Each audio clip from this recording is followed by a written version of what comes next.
memberikan kepada kita kesempatan untuk bisa sujud, untuk bisa beribadah kepada Allah Subhanahu wa taala. Insyaallah ibadah yang tadi kita lakukan menjadi ibadah yang makbulah, ibadah yang diterima oleh Allah Subhanahu wa taala, yang bisa menjadi sarana ataupun penyebab kita untuk mendapatkan ridho dari Allah Subhanahu wa taala. Amin amin ya rabbal alamin.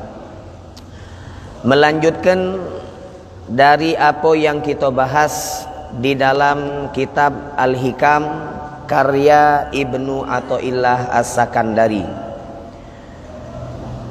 Beliau mengatakan, qala radhiyallahu taala anhu, min alamatin nujhi fin nihayat ar-ruju'u ilallahi fil bidayat. Min alamatin nujhi, daripada tanda ataupun alamat keberhasilan seseorang, fin nihayat, di dalam puncak atau di dalam akhir hayatnya, ar-ruju' ilallah fil bidayat. Tanda-tanda ataupun alamat orang itu di penghujung hayatnya akan mendapatkan keberhasilan adalah di saat dia awali daripada kesempatan umurnya untuk rujuk ilallah, untuk kembali, untuk mendekat kepada Allah Subhanahu wa taala. Hadirin mustami'in rahimani wa rahimakumullah, selalu kita mendengar bahwasanya doa yang paling penting untuk kita minta kepada Allah Subhanahu wa taala adalah kita berharap agar Allah Subhanahu wa taala memberikan karunia kepada kita agar wafat dalam keadaan husnul khotimah. Bahkan di dalam hadis Rasulullah sallallahu alaihi wasallam, beliau mengatakan, di saat ada daripada hamba Allah Subhanahu wa taala berdoa, berharap dari Allah agar dirinya diberikan wafat dalam keadaan husnul khotimah, maka doa tersebut adalah doa yang paling dikhawatirkan oleh setan untuk diijabah oleh Allah Subhanahu wa taala. Bahkan kata Nabi Muhammad sallallahu alaihi wasallam, qasama dhahri man sa'alallaha husnul khatimah. Katanya Nabi Muhammad, beliau memberikan riwayat daripada ucapan yang diucapkan oleh iblis, ucapan yang diucapkan oleh setan. Qasama dhahri, telah mematahkan daripada tulang belakangku, tulang-tulang rusukku, man sa'alallaha husnal khatimah, orang yang berdoa, bermunajat, berharap dari Allah agar dia diberikan wafat dalam keadaan husnul khatimah. Maka hadirin mustami'in rahimani wa rahimakumullah, husnul khatimah adalah impian dari seluruh hamba-hamba Allah yang soleh. Orang-orang yang rajin ibadah, mereka tidak berpegang dengan ibadahnya. Yang mereka harapkan bukan kenikmatan-kenikmatan duniawiyah daripada ibadahnya, akan tetapi mereka sangat berharap agar mereka ketika wafatnya dalam keadaan indah, wafatnya dalam keadaan beribadah, wafatnya dalam keadaan husnul khatimah. Maka Allah Subhanahu wa taala berfirman di dalam Al-Qur'an, wa uzlifatil jannatu ghairu ba'id lil muttaqina ghairu ba'id hadza ma tu'aduna likulli awwabin hafidh man khasyiyar rahmana wa bil ghaibi wa jaa bil qalbim munib. Di dalam ayat tersebut Allah mengatakan, berfirman, di saat wong itu wafat dalam keadaan husnul khotimah. Waja'a biqalbin munib, ketika dia kembali, ketika dia menghadap Allah Subhanahu wa taala, dia membawa qalb, membawa hati munib yang kembali kepada Allah Subhanahu wa taala. Dia membawa hati yang penuh dengan kecintaan kepada Allah Subhanahu wa taala, artinya wafatnya dalam keadaan husnul khotimah. Maka orang seperti ini katanya Allah Subhanahu wa taala, uzlifat al jannatu lil muttaqina ghairu ba'id. Untuknya surga itu sangatlah dekat. Wong yang wafat dalam keadaan husnul khotimah, maka kedudukan surga untuknya sangatlah dekat. Maka inilah katanya para ulama, doa yang penting untuk selalu kita ulang-ulang setiap hari, yaitu wafat dalam keadaan husnul khotimah. Hadirin, terkadang banyak kita mendengar daripada hadis Rasulullah sallallahu alaihi wasallam, yang mana kesimpulan daripada hadis tersebut adalah yang penting itu ujung hidup. Tidak penting awal-awal hidup. Yang penting adalah makmano kita mengakhiri kehidupan kita dengan husnul khotimah. Nah ini apa namanya, kalimat yang sering kita dengar. Apa dia kalimatnya? Awal-awal ni bukan menjadi patokan. Awal-awal ni bukan menjadi daripada ukuran. Tetapi tolak ukur bahwa orang itu bakal masuk surga atau sebaliknya masuk neraka tergantung akhir hayatnya.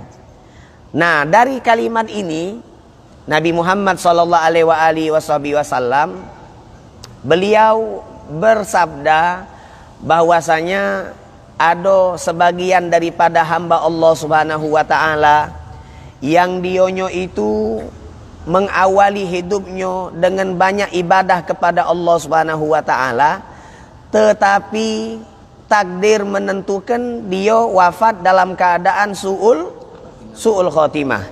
Ya. Takdirnya dia wafat dalam keadaan su'ul khotimah.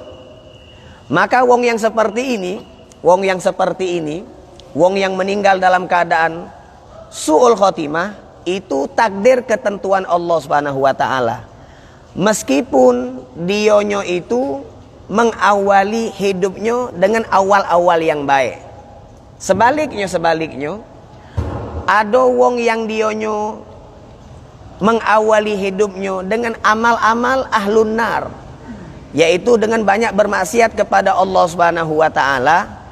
Akan tetapi takdir menentukan, catatan takdir daripada Allah Subhanahu wa taala, Allah mentakdirkan dia wafat dalam keadaan husnul khotimah. Maka mau tidak mau katanya Nabi Muhammad sallallahu alaihi wasallam, di akhir hayatnya dia akan meninggal dalam keadaan husnul khotimah. Nah, banyak wong yang nyimpulkan daripada apa yang tadi kita dengarkan dari sabda Nabi Muhammad sallallahu alaihi wasallam, bahwasanya awal-awal perjuangan kita di saat kita hidup ini itu tidak penting. Yang penting itu ujungnya. Buktinya kata Nabi Muhammad sallallahu alaihi wasallam, ada wong yang dionyo ibadah sampai diibaratkan oleh Rasulullah, jarak antara dirinya sama surga itu illa ziro, cuma satu hasta, cuma 45 cm. Saking dekatnya dia sama surga, cuma 45 cm. Cuma karena takdir Allah menentukan dionyo itu wafat dalam keadaan su'ul khotimah, maka di akhir hayat keadaannya berubah. Dia menjadi ahli maksiat, ujung-ujungnya meninggal su'ul khotimah. Sebaliknya kata Nabi Muhammad, ada wong yang ahli maksiat, saking dekatnya dia sama neraka itu cuma 45 cm, satu dhira. Maka Nabi Muhammad ngomong takdir Allah menentukan dia husnul khotimah, maka dia di akhir hayat bertaubat, maka ujung-ujungnya dia wafat dalam keadaan husnul khotimah. Nah, wong menyimpulkan dari hadis ini, artinya perjuangan di awal hidup itu tidak penting. Yang penting tu ujungnya. Makanya gara-gara mentingkan ujung, banyak wong yang nak berejo taubat kalau lah tua. Banyak wong yang nak berejo taubat kalau lah tua. Kalau masih umur muda ni ladas.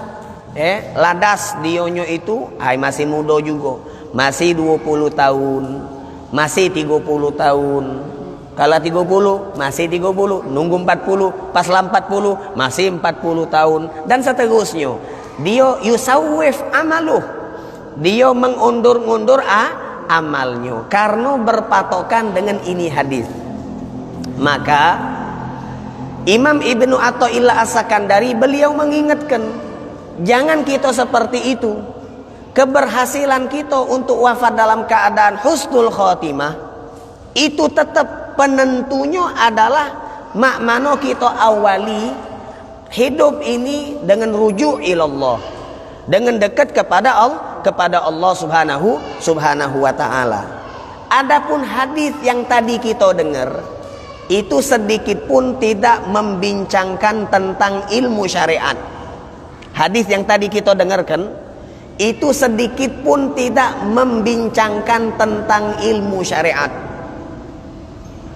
Karena hadis itu berbicara tentang ilmu tauhid. Hadis itu berbicara tentang ilmu hakikat. Yang artinya menunjukkan hadis tadi, hakikat wong itu husnul khotimah ataupun su'ul khotimah adalah sesuai takdir Allah subhanahu wa ta'ala. Artinya hadis tadi menunjukkan kepada kita, mengajarkan jangan bangga terhadap amal ibadah yang banyak telah kita lakukan.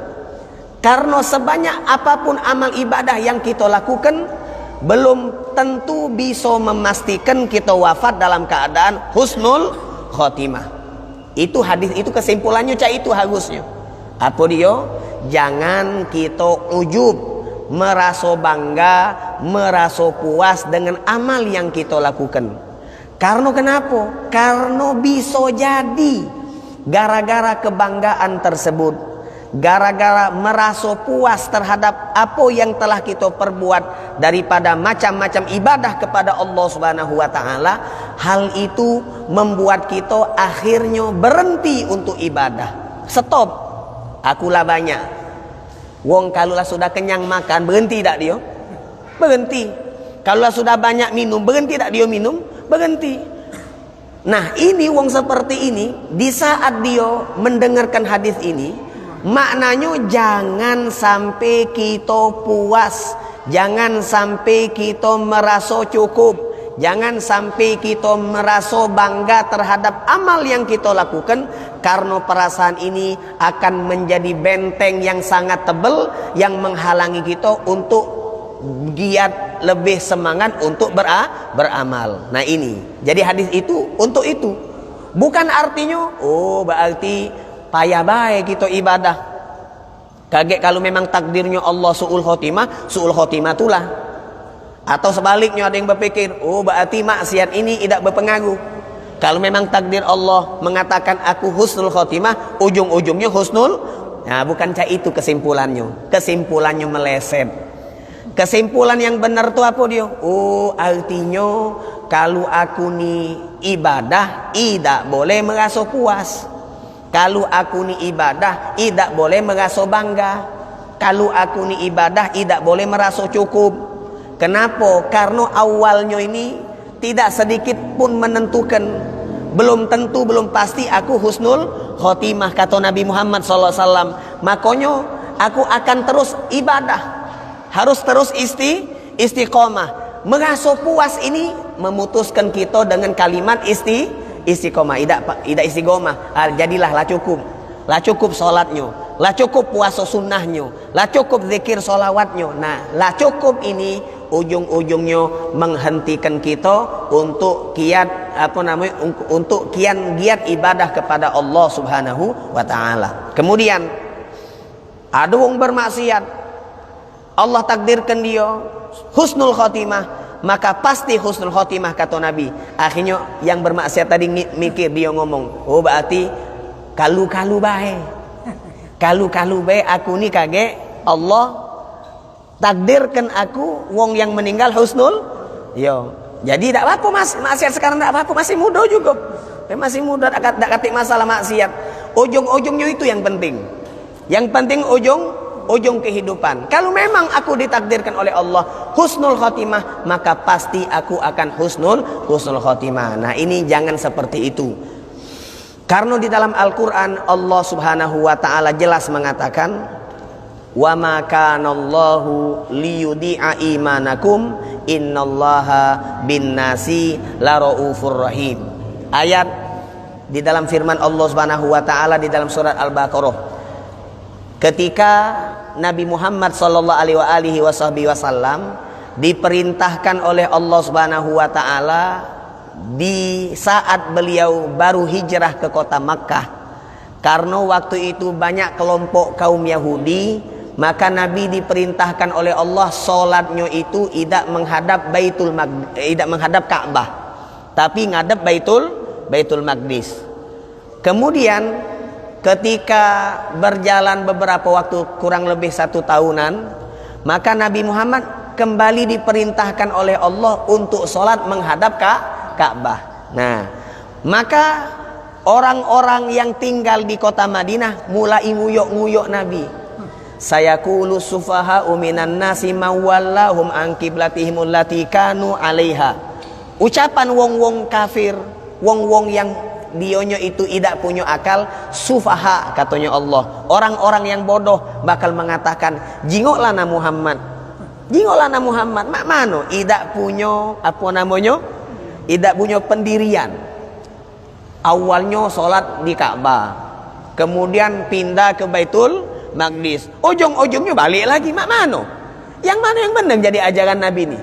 Sayaqulu sufaha mawallahum an qiblatihim allati kanu 'alaiha. Ada apa kok pindah-pindah kiblatnya? Ayak naon? Ada apa kok pindah-pindah kiblat? Nah, kemudian sebagian sahabat ketika mereka mendapatkan informasi dari Nabi bahwa saat ini kita diperintahkan oleh Allah untuk menghadap ke Ka'bah lagi, mereka ada yang beranggapan berarti solat yang kemarin itu percuma. Ada anggapan wajar kan, misalnya kita dulu solat di masjid ini, misal jangan dibayangkan Ustaz ini nyinggung masjid, tidak. Misalnya dulu masjid ini kiblatnya salah menurut ijtihad yang baru. Wong dulu tuh kan alat-alatnya tidak secanggih sekarang. Taruh kalau misalnya dulu kiblatnya ini model ini ngadep ke agak ke mana? Ke kanan. Sekarang ini kan lurus kan, agak ke kanan dikit dulu. Akhirnya diadakan penentuan lagi arah kiblat dengan alat-alat atau metode yang canggih sekarang. Ternyata yang benar itu bukan kanan, tapi ke lurus. Atau alasannya wong sekarang nih galak ngubah kiblat, apa dia?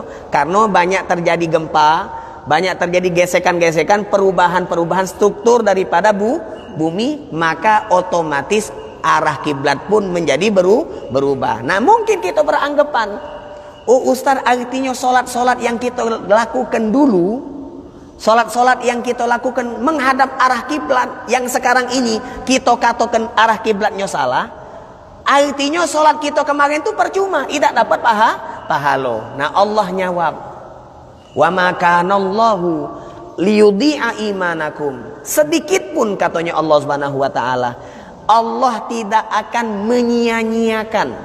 Wa ma kana Allahu liyudhi'a. Doya itu artinya menyia-nyiakan.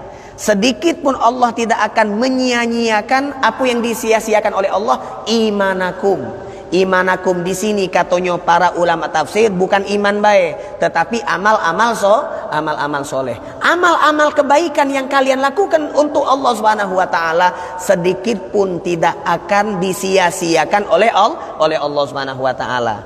Jadi bagi wong yang beranggapan di saat dionyo membaca hadis Nabi Muhammad SAW, ada wong yang dionyo beramal soleh sampai jarak dia dengan surga Allah itu sangatlah dekat, Tiba-tiba di akhir hayatnya dia meninggalnya su'ul khotimah gara-gara takdir Allah Subhanahu wa taala, maka dia menyimpulkan bahwasanya percuma amal soleh. Amal soleh itu tidak menentukan. Yang menentukan adalah takdir Allah Subhanahu wa taala. Itu kesimpulannya salah. Seakan-akan dia mengatakan atau menyimpulkan Allah itu gemar, Allah itu demen untuk menyia-nyiakan amal soleh. Padahal tidak. Ayat tadi jelas, wa ma kana Allahu liyudhi'a imanakum. Sedikit pun Allah tidak akan menyia-nyiakan amal-amal yang kalian lakukan. Ayat yang sering kita dengar. Apalah yang sering kita dengar tentang amal soleh? Pasti dibalas oleh Allah. Sekecil apapun amal tersebut. Apa ayatnya? Faman ya'mal mithqala dzarratin khairan yarah wa may ya'mal mithqala dzarratin syarran yarah. Jelas itu. Sedikit pun kebaikan maka pasti akan kita petik buahnya kelak di akhirat. Artinya Allah itu tidak pernah menyia-nyiakan daripada apa yang telah kita perbuat kepada Allah Subhanahu wa taala. Maka inilah kesimpulan daripada apa yang pengen dijelaskan oleh Al-Imam Ibn Athaillah As-Sakandari. Tanda keberhasilan yang akan kita capai kelak di akhir hayat, yaitu tanda kita bakal meninggal dalam keadaan husnul khotimah. Tandanya apa? Alamatuhu arruju ilallah fil bidayat. Makmano di saat kita masih awal-awal hidup ini, di saat kita masih diberikan kesempatan untuk hidup, masih muda bagi yang lebih tua maksudnya. Anak sekarang 30-an, masih muda bagi yang umurnya 40. Anak sekarang umur 20, masih muda bagi yang pucuknya anak 30. Anak sekarang umurnya 50, masih muda dibandingkan yang 60 dan seterusnya. Nah, bidayah di sini maksudnya apa namanya? Kehidupan, kesempatan hidup. Yang dia menggunakan kesempatan hidupnya untuk rujuk ilallah, untuk selalu kembali kepada Allah Subhanahu wa taala, maka itu pertanda dionyo bakal wafat dalam keadaan husnul khotimah. Nah, ini. Jadi ini motivasi kita. Motivasi kita untuk lebih giat lagi ibadah, supaya kita bisa bukan hanya pacak berdoa, ya Allah minta husnul khotimah, tapi doa sekedar doa, tidak katik pengamalan di dalam bentuk ibadah kepada Allah Subhanahu wa taala. Doa itu perlu modalnya. Kalau doa tidak katik modal, maka sama bohong. Doa kita minta husnul khotimah, modalnya adalah amal soleh. Nah, amal soleh dibarengi dengan doa, insya Allah itu pertanda kita akan dikaruniakan oleh Allah Subhanahu wa taala wafat dalam keadaan husnul khotimah. Kisah yang sering ana bawa, mak mano wong tu berejo supaya wafatnya dalam keadaan husnul khotimah. Ana punya kawan namanya Syakir. Syakir ini nama abahnya Syakir bin Ali. Ali namanya. Ali ini nama abahnya Muhammad Anis. Muhammad Anis ini nama abahnya Alwi. Alwi bin Ali bin Muhammad bin Husain Al-Habsyi. Wong Sulu. Karena anak mondoknya di Sulu. Anak mondok di Sulu, jadi anak punya kawannya wong Sulu. Kalau anak belajar di Palembang, kawan anak wong Palembang. Kan ya itu. Jadi Syakir ini waktu dia belajar di pondok ana, di pondok kami sama-sama pondok di sana, Syakir ini dalam keadaan abahnya sudah meninggal. Abahnya sudah meninggal. Abahnya beliau ini anaknya Habib Anis yang punya Masjid Ar-Riyad. Ali bin Muhammad Anis bin Alwi bin Ali bin Muhammad bin Husain Al-Habsyi. Ali ini adalah anak yang paling diharapkan oleh Habib Anis untuk bisa menggantikan posisi beliau sebagai imam masjid. Alim, luar biasa keilmuannya. Jadi setiap majelis-majelis yang diadakan di Masjid Riyadh, mayoritas itu yang ibarat kata khalifahnya, yang memimpinnya itu adalah Ali ini. Jadi Habib Ali ini yang sudah almarhum, dulunya semasa hidup gawinya beliau ngajar di mana? di Masjid Ar-Riyadh. Kesehariannya cak itu. Subhanallah. Karena bidayatul umur digunakan untuk rujuk ilallah, digunakan untuk banyak ibadah kepada Allah Subhanahu wa taala, maka nihayatul umur, ujung hidupnya juga kembali kepada Allah. Mak mano lagi ngajar di saat membaca hadis di dalam kitab Sahihul Bukhari, di dalam bab janazah, beliau pas lagi baca hadis tiba-tiba kepala beliau tertunduk. Pas dibangunkan sudah meninggal. Nah, ini namanya husnul khotimah.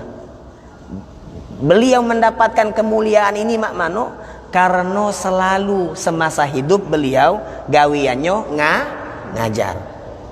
Jadi kita berharap kita yang menjadi aktivis majelis, dari mulai kita muda sampai ketua, mulai beliau nih kan, anak masih muda Haji, masih muda, gemar hadir majelis, insya Allah min alamatin nujhi fil nihayat ar-ruju' ilallah fil bidayat. Kalau kita awali dengan perbuatan yang baik, akhirnya juga akhir yang baik. Ini tidak mungkin, bukan sesuatu yang mustahil bagi Allah subhanahu wa ta'ala. Jadi itu.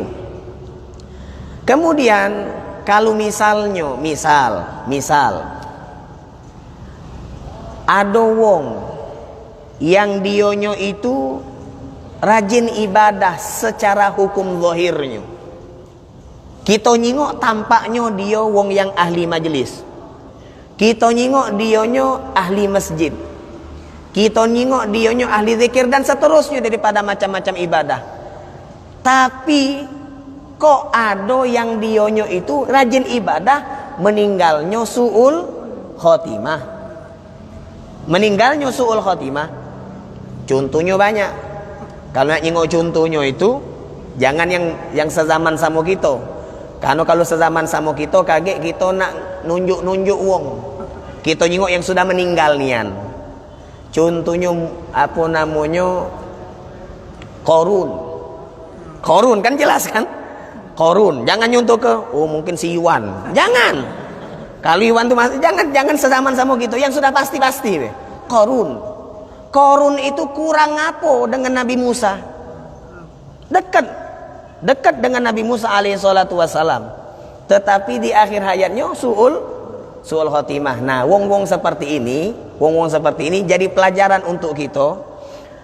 Amal-amal yang dia lakukan, apakah artinya Allah di saat Allah tahu di awal dionyo hidup itu dekat dengan Nabi Musa, muridnya Nabi Musa, kok tiba-tiba di akhir hayat su'ul khotimah? Maka ini menjadi hikmah pelajaran untuk kita, ada apa dengan amalnya. Jangan kita langsung katakan berarti Allah menyia-nyiakan amalnya. Jangan, bukan itu. Ada apa dengan amalnya? Oh, ternyata amalnya itu yang biasanya dari ibadah dia baik luar biasa, tetapi kok meninggalnya su'ul khotimah. Yang menjadi masalah jangan kita nyalahkan takdir, tetapi yang kita permasalahkan ada apa dengan ibadahnya. Itu yang kita pertanyakan, supaya jadi motivasi untuk kita untuk memperbaiki ibadah. Wong yang dionyo ibadahnya tidak bermanfaat adalah di saat dia melakukan zahir ibadah, hatinya tidak ibadah. Ini ibadah tidak bermanfaat. Ini ibadah yang akan disio-siokan oleh Allah Subhanahu wa taala. Faja'alahu haba'am manthura. Ibadah seperti ini ketika dibawa kepada Allah haba'am manthura. Dianggap, diibaratkan, dijadikan seperti debu yang tidak bermanfaat. Bertebangan debu itu tidak manfaat. Banyak-banyak ibadah tapi hatinya tidak ibadah. Mana hati tidak ibadah? Dionyo sholat, dionyo majlis taklim, dionyo itikaf di masjid. Tetapi apa? Tetapi hatinya riya, tetapi hatinya ujub, tetapi hatinya tidak ikhlas, tetapi hatinya menyombongkan dirinya kepada wong lain. Nah, artinya ini hatinya sakit. Kalau dia punya hati seperti ini, maka di saat dia kembali, tadi kan di awal kita dengar ayat waja'a biqalbin munib, di saat dia meninggal dia bawa hatinya, yang hati tersebut kembali kepada Allah. Hati yang kembali kepada Allah adalah hati yang di saat dia masih hidup selalu dijaga untuk selalu kembali kepada Allah Subhanahu wa taala. Artinya di saat dia hidup dia ibadah, tetapi hatinya tidak kembali kepada Allah, maka ibadah itu habaan mansura. Naudzubillah tsumma naudzubillah. Makanya kita jadi ini juga. Sempurnakan ibadah. Hati-hati jangan kita terbuai dengan banyaknya ibadah sehingga kita ada penyakit-penyakit hati, sombong dan seterusnya, yang malah justru akan membuat ibadah kita menjadi tidak bernilai di sisi Allah subhanahu wa ta'ala. Ada masalah dengan hatinya. Atau yang kedua, ibadahnya luar biasa tetapi kok meninggalnya su'ul khotimah, berarti ada masalah dengan rezekinya. Ada masalah dengan rezekinya. Nabi Muhammad SAW, kata Nabi nyuntuhkan, ada wong yang dionya sholat beli baju 10 dinar atau dirham. Dari 10 dirham tadi bajunya dipakai untuk sholat. Dari harga 10 dirham, 1 dirham itu dari harta yang haram. Maka sholat wong itu tidak diterima oleh Allah Subhanahu wa taala selama bajunya masih nempel. Katanya ulama, baju nih pacak dilepas. Inilah hebatnya ulama Kalau kita mikirnya fokus di baju tapi kalau ulama lain. Kalau baju nih pacak dilepas. Baju aku 10.000-nya ada yang haram, berarti baju ini tinggal tidak usah dipakai lagi. Oh, rezeki aku dari sumber yang haram, tempat aku begawi, berarti tinggal tidak usah begawi lagi. Nah yang repot ini kalau barang tuh sudah jadi darah daging. Kalau barang-barang yang haram tuh sudah jadi darah daging. Naudzubillah. Nah ini katanya ulama, baju pacak dilepas. Kalau sudah menjadi darah daging, maka itu butuh perjuangan yang sangat luar biasa supaya ibadah kita diterima oleh Allah Subhanahu wa taala. Taubatnya harus benar-benar taubat. Karena biasanya kata Nabi Muhammad SAW, man akalal haram asad jawarihu sya'a am abah. Kalau ada wong yang makan minum haram, dia sadar dia tidak sadar, dia galak atau dia tidak galak, anggota tubuhnya biasanya bakal bermaksiat. Efek daripada makan haram. Jadi ada ustad tetangga aku, dia rajin ibadah luar biasa, tapi kok meninggalnya su'ul khotimah. Misal, oh itu ada penyakit. Apa di penyakitnya? Dia mungkin rezeki yang tidak halal, rezeki yang diharamkan, yang tidak diridhoi oleh Allah subhanahu wa ta'ala. Jadi dua ini kita hindari. Pertama, pas kita ibadah, awalilah dengan rezeki yang halal. Carilah rezeki yang halal. Biarlah kita saro, yang penting halal. Yang kedua, di saat kita diberikan kesempatan untuk beribadah, maka sempurnakanlah hati kita agar hati ini benar-benar hati yang beribadah, yang bersujud, yang tunduk kepada Allah subhanahu wa ta'ala. Hadirin mustami'in rahimani wa rahimakumullah. Sebaliknya banyak di masa-masa kita ini ada yang dionyo ahli maksiat, ada yang dionyo ahli maksiat. Dionyo kalau ke majelis ida, masjid ida, sholat ida, apa-apa ida. Nah kita itu perlu juga jaga hati. Apa dijaga hati? Mak mano cago nyagonyo, jangan sampai pas kita metu dari masjid ngingok wong yang dionyo tidak kenal sama masjid, lalu kita meremehkan, merendahkan dionyo. Kalau kita merendahkan dionyo, berarti kita ni sama dia. Kalau dia zahirnya bermaksiat, kalau kita batinnya yang bermaksiat. Wah, makanya mak mano kita doakan dia agar dia mendapatkan taubat dari Allah Subhanahu wa taala. Nah itu.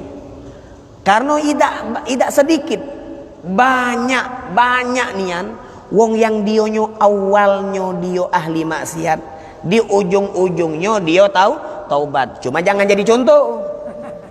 Jangan jadi contoh. Kita kalau pacak dari awal sudah baik, supaya ujung baiknya itu kemungkinannya potensinya besar. Kalau wong yang jelek, wong yang ahli maksiat, ada yang diberikan hidayah oleh Allah Subhanahu wa taala, kok bisa Allah memberikan hidayah? Katanya ulama, salah satu penyebabnya adalah di saat dia bermaksiat itu dia ada kegundahan hati, ada dionyo merasa sumpek dengan keadaannya. Tidak sedikit, banyak anak temui banyak wong yang dionyo ahli maksiat, sebab taubatnya gara-gara malek dengan keadaannya, sudah capek, dionyo nyabu, dionyo mabok, dionyo dugem, aneh alami. Jadi ada wong yang model mah itu, Ustadz aku capek dengan keadaan aku. Nah kalau sudah dia ngomong capek, inilah yang katanya Imam Haddad di dalam kitab beliau Adab Sulukil Murid, itu adalah kekuatan yang Allah letakkan di dalam hatinya, yang mana dari kekuatan ini itu bisa memompa keimanannya agar dia kembali lebih baik. Jadi kita husnudzon di saat kita nyengok ahli pelaku maksiat, husnudzon, ya Allah tolong gerakkan dia punya hati supaya dia menjadi wong yang bertaubat. Biasanya wong yang dia jelek-jelek itu awalnya dia bertaubat gara-gara dia capek dengan keadaan dia. Ada sih kok cerita, takut tak cukup tapi waktunya. Tapi anak singkat be ceritanya. Jadi di dalam kitab Ihya Ulumuddin ada wong yang ahli maksiat, bejat. Di dalam sikok kampung dia yang paling bejat, runyam. Wong sekampung ni runyam sama dia. Saking runyamnya pas dia meninggal, idak kate wong yang galak ngelayatnya, idak kate wong yang galak ngurusi jenazahnya. Jadi kedewean bininya ini. Dan bininya tidak marah, wajar. Kenapa? Karena laki aku bejat nian. Jadi saking bejatnya sekampung tak galak ngurusi jenazah itu. Rejo lah kau. Ujung-ujungnya si bini tadi karena dia frustasi, idak kate yang galak, akhirnya dia terpaksa metu ke duit. Untuk apa? Nyewa wong. Ini dalam kitab Ihya Ulumuddin. Nyewa wong untuk ngurusi jenazah lakinya. Disiapkan, diuruskan, kemudian dibawa ke masjid, dibawa ke musola. Supaya kalau ada wong kampung yang galak sholat. Setelah ditaruh jenazahnya itu di dalam tempat sholat, dak kati yang galak masuk. Gejo atau wong kampung ini, wong bejat. Gejo lah kau. Kan gitu galak juga cak itu. Oh jangan disolat, oi. Jangan disolat ih. Lemak niat dia. Kenal masjid ida, solat ida, nak disolat ih. Lemaknya dia. Nah, kan galak gitu kan cak itu kan. Nah, ini apa namanya? Akhirnya ini sudah putus asa. Tolongku kamu be solat ilah. Setelah disolat digawa ke padang pasir. Ke padang pasir untuk dikuburkan di situ. Subhanallah. Ada sikok wong yang ahli ibadah. Dia marah ke perempuan tadi, lalu dia bertanya, ini siapa yang meninggal? Lalu dia ngomong, ini laki aku. Ngapa dikubur di sini? Artinya bukan di TPU kan? Kenapa dikubur di sini? Yo dak kati enggalak nerimo laki aku nih, karena dia bejat. Akhirnya si lanang yang ahli ibadah tadi, dia ngadep kiblat lalu menyolatkan jenazah tadi. Gempar, geger kampung. Ibarat kata Haji Yusuf lah dah. Geger kampung. Haji Yusuf nyolat mak mana ji? Tidak tahu apa haji itu. Dia ni bejat, pengar dia tu. Oh, akhirnya setelah ditanya, bininya ni nanya, ngapo yai itu galak nyolat di laki aku? Yai lah kita panggil lah. Yai itu ngapo galak nyolat di jenazahku? Jenazah lakinya aku. Semalam aku dapat mimpi. Di jero mimpi aku itu, ini kenyataan fakta. Tidak percaya, salah dewek. Karena kita hidupnya tahun 2000 sekarang. Kalau kita hidupnya tahun yang itu kejadian, kita percaya. Aku nih mimpi, di dalam mimpi aku itu besok bakal ada jenazah yang dibawa ke sini. Yang ngawaknya si kok wong perempuan yang ngewangi jenazah tadi itu. Nah pas ternyata aku terbangun, aku nyingok tempat ini, ternyata aduh nian kau. Nah sekarang aku nak balik tanya sama kau, mak mano riwayat hidup laki kau ini? Oh katanya bininya ini cerita biografi. Kata dia, pegel sama laki aku tuh. Aku tidak nyalai wong kampung, memang dia luar biasa nakal, bejat, seluruh maksiat dia gawe ke. Nah lalu si wong alim ini bertanya, lalu kenapa? Ada tak kira-kira kebaikan yang dia lakukan? Kebaikan yang dia lakukan kira-kira ada tak? Oh si ingat aku ada. Pertama, dionyo ini idak pacak nian nyingok anak yatim. Dak pacak nyingok anak yatim. Kalau terdengar ada anak yatim yang tinggal sekampung sama dia, maka anak yatim itu benar-benar full service. Diinjuknya segala apa yang dia punya. Diurusinya nian. Ini yang pertama. Yang kedua, dionyo ini sebejat-bejat dia masih sholat subuh. Masih sholat dionyo. Dan yang ketiga, dionyo di saat akhir malam dia selalu terbangun. Bukan bangun, memang tak tiduran kata bi, ana lupa. Dia tidak tiduran, balik mabok. Nah, pas tengah-tengah malam dia mandi, dia bersihkan dia punya tubuh, lalu dia sholat malam dan dia berdoa kepada Allah. Apa doanya? Allahumma min ayyi zawiyatin min zawaya jahannam hayyatahali abdil adzalil al-mudnib. Apa dia ngomong? Ya Allah, dari sudut jahannam yang manakah yang telah engkau siapkan untuk aku, si pendosa yang banyak kehinaannya. Ini doa yang selalu diucapkan. Ya Allah, alangkah hinonya aku. Pasti aku ni sudah engkau siapkan untuk aku satu sudut di neraka jahannam. Katanya orang alim tadi, gara-gara tiga ini dionyo meninggal husnul khotimah. Nah ini pelajaran untuk kita. Kalau ada yang meninggal, setelah dia meninggal, jangan kita bahas apa yang telah dia perbuat di masa hidup. Nabi ngomong, uzkuru mahasina mautakum. Kata Nabi, kalau ada yang meninggal, yang diingat kebaikannya, jangan yang diingat keburukan. Kita nyingok hayatnya buruk, tidak sholat, tidak kena masjid, tidak galak ke majlis taklim dan seterusnya. Begitu dia meninggal, bisa jadi sebelum dia wafat husnul khotimah. Ada kebaikan. Coba kita nyingok kebaikannya cuma 3 ini. Dionyo perhatian sama anak yatim, dionyo itu tidak pernah tinggal sholat subuh, kemudian doa yang sangat luar biasa, tawadu, dia merintih, minta kepada Allah, lelah dengan keadaan dirinya yang menjadi pelaku maksiat. Ya Allah tolong, tempat mana yang telah engkau persiapkan untuk aku, si pendosa yang penuh dengan kehinaan. Gara-gara munajat ini keluar dari hati yang sodik, hati yang benar-benar mengharapkan rahmat Allah, akhirnya dia mendapatkan rahmat Allah, meninggalnya dalam keadaan husnul khotimah. Nah inilah hadirin mustami'in rahimani wa rahimakumullah. Kesimpulannya, mari terus beramal, jangan puas dengan amal ibadah, karena kepuasan dengan amal ibadah itu adalah benteng yang sangat tebal yang menghalangi kita untuk istiqomah. Kemudian ayo husnudzon dengan orang-orang yang dionyo sekarang ini belum melakukan